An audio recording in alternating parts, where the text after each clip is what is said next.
Message for you. I love this picture back here. It's a picture of a derivative of Phoenix. Now, I made it on an AI art site, and I was making a picture of Phoenix and fire and rising from the ashes, and I put a prompt in that had to do with a person. And so this is a beautiful picture of, someone clothed in the garment of Phoenix rising from ashes. And I love that.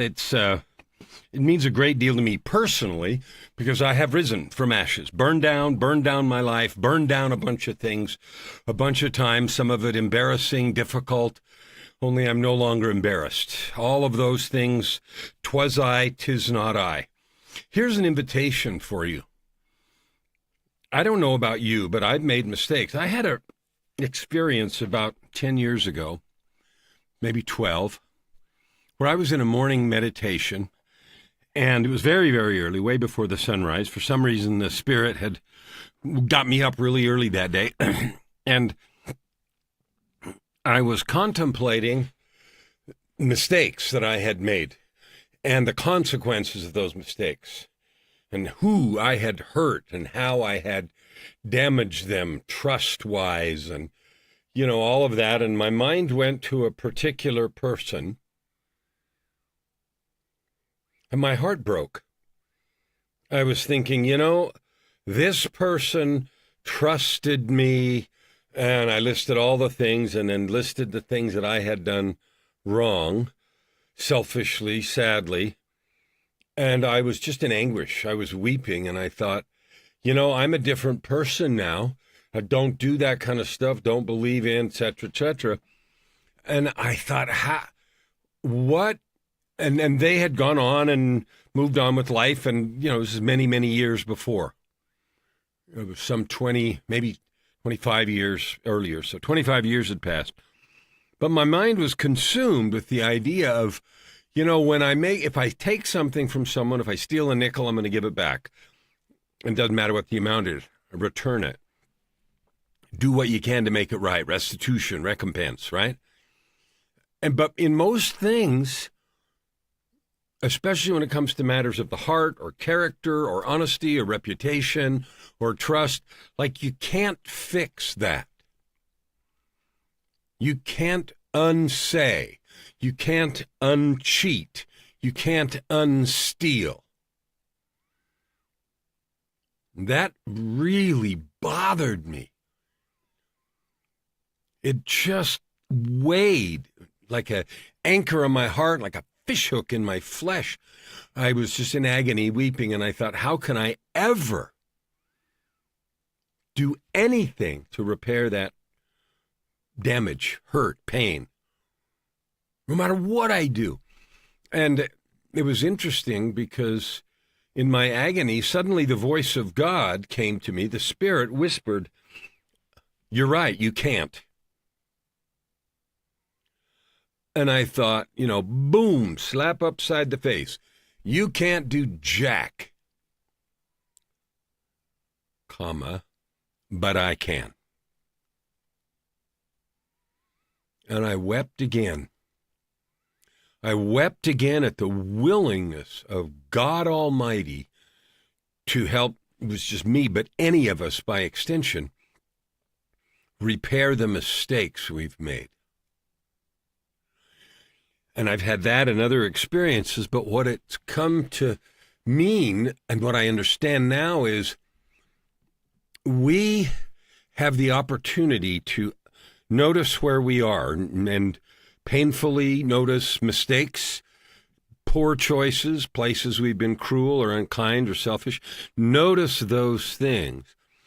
And what we can do is we can choose to be different. And that doesn't fix what happened. What you said, what you did that was wrong or cruel or unkind or unfaithful or whatever before. But there's two parts here. One is we choose to change. And from that moment on, be better, no more choosing bad, etc., etc. The second part is we do what we can, what is available to do, apologize, make restitution or recompense for things that we have done. So those are the two things that we can do. Do the best we can to fix it, and then, in the scriptural words, go and sin no more, but just, change who you're being. Shakespeare, 'twas I, 'tis not I. Both of those things require humility, which is today's episode, to power of humility. They really require you, me, to be humble, eat humble pie, no arrogance, no minimizing, no denial. This is what I did. Oh, no, I would never do that again. I am truly, deeply sorry. How can I fix that? Now, in our society today, we assign money, pay me a bunch of money. Okay. Sometimes that's available and sometimes it's not. Even so, it doesn't fix anything. It may make the pain more bearable, paying for expenses and fixing what you can, and add on some, extra money for punishment or for pain and suffering or whatever. But truly nothing is fixed. But no matter what it is, it takes humility, the willingness to abase yourself, to subject yourself to whatever consequences there are, and do what you can to fix stuff. And then change who you're being. So I wanted to talk about the power of humility, and it's in the context of this wind horse, the bracelet we've been talking about. The final color is yellow earth. The first was blue, which is sky. Blue is sky, and it stood for peace and healing and stability. The white was air, which is purity, clarity, and wisdom. The third one was fire, which was the red one, and that's power, strength, and good fortune. The fourth one was water, which is balance, harmony, and growth. And the fifth one, the last one, is yellow, which is earth. And we talked yesterday about compassion, and today is humility. And you think about the dirt, like the dirt is humble. There it is. We even have phrases, less than the dust of the earth. Like the dirt doesn't run around saying, look at me. But everything comes from the dirt. Growth, everything comes from the natural growth cycles that the divine has created for us. The water cycle, the air cycle, the growth cycle, photosynthesis, all of that magical stuff set up by the divine to have life flourish and, create, move forward and give us the ability to exist and then do things in our lives. When I consider the grandeur, how great thou art is a hymn, and I consider the insignificance of my own contribution, minor, tiny footnote. Even if I write great books and do great music and help 1 million or 10 million or 50 million or 200 zillion people, if I do that, it isn't really me, right? The dirt grows the food. God gives the wisdom and the strength and the courage and this beautiful gift of repair.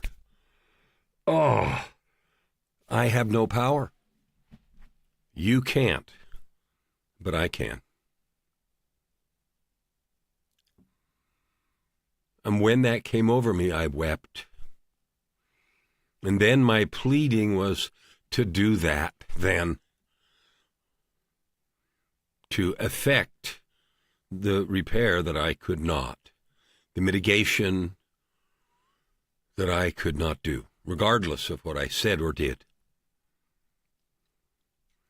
And I became overwhelmed also with gratitude because the God of our creation was willing to do that for each of us, not just me.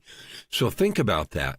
When you think about creating your ultimate life, and my road to 50 million here it's winding down, right? A few more days. Today's October, 2nd or 3rd or something? 3rd. About 11 more days, and then my year starts over, and I'm going to declare a new goal, road to something else, right? And I'll tell you what it is. It's already decided, and I'm also working a lot on how to measure it and how to do better than this year. Like we reached our goal this year numerically, but I want to do better at tracking, understanding, and then also a larger number. But there's mistakes. There's all kinds. I lived a whole life full of that. Till I was 52, I didn't even understand the depth of the swimming pool I was drowning in, depression and self-sabotage and struggle and on, and then got my own invitation to wake up, and I've done the best that I could do since August of 2007 to change. 'Twas I, 'tis not I, and be a new thing. But what I've learned is this humility, the willingness to be humble, accept the consequences and things of what's happened before, change, fix what I can, and move forward. And I invite you to consider the same. Here's what I know. I know from my own bitter experience that we all make mistakes and do dumb things. I also know that there is a process to repair those things as best we can and then trust God. I know there is a process for us to find and discover our gifts and to share them, our yearnings to do good, add good to the world, to create happiness, to lift and bless the lives of others, to rise from the ashes, like this picture, to do that. And I have so grateful for that opportunity to rise from the ashes and create something useful. You know, 5 years now ago, I've died and had the opportunity to leave or stay, and I chose to stay because I had more to do. And right now, this is part of that more, to love you right here, right now, and invite you to share your mission and purpose, to create wealth and joy and prosperity all around you. Purpose, prosperity, and joy. And you can use other words, freedom and helping others and service, but are you engaged in that as hard as you can? I was just reading in the Pressfield book this morning about James Patterson. We all know, I think he said he'd sold 300 million books as of the writing of that book that Pressfield wrote. You know what? He was an advertising executive for a long time. Madison Street, madmen kind of dude. And, you know, he came into his office every day and he wrote from 6 to 7. That's when he wrote fiction. And then he did the math and said, you know, that's nine full weeks of work a year. Wow. 9 times 40, 360 hours, right?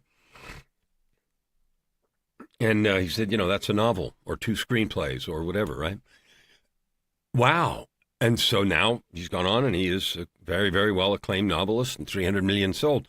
But he was a full-time writer for an hour a day. So you here now have the ability to create, to love, to serve, to bless. And the power of humility is to recognize our dependence on the creator of all things and the gifts and the gratitude we have for the gifts and talents we have. Oh, you have the ability. I don't care where you are, where you're stuck, or if you're not stuck, with the stories you have about why you can or can't do something. They're not true. Any negative voice is not true. It's only true and powerful as long as you let it. You can start right here, right now. And my goal here is to help. So I'm offering all the help that I can. I have a podcast. If you're a messenger or a visionary or a movement maker, I have a podcast. I'd love to have you on Your Ultimate Life. If you want, I have an LA Talk radio show. I want to help you spread your mission and message. And write to me. The email address is meetwithkellen@gmail.com. Meetwithkellen@gmail.com, and tell me what you want. Because my goal is to help you with your mission and message. That's it. That's what I do. And I have my own, but part of that is to serve and love and bless and help you. And one of the things that I've had to wade through is this humility thing. The power of humility, to realize of my own self, I'm nothing. I'm Jack. And at the same time, I'm a precious son of God, and so are you, son or daughter.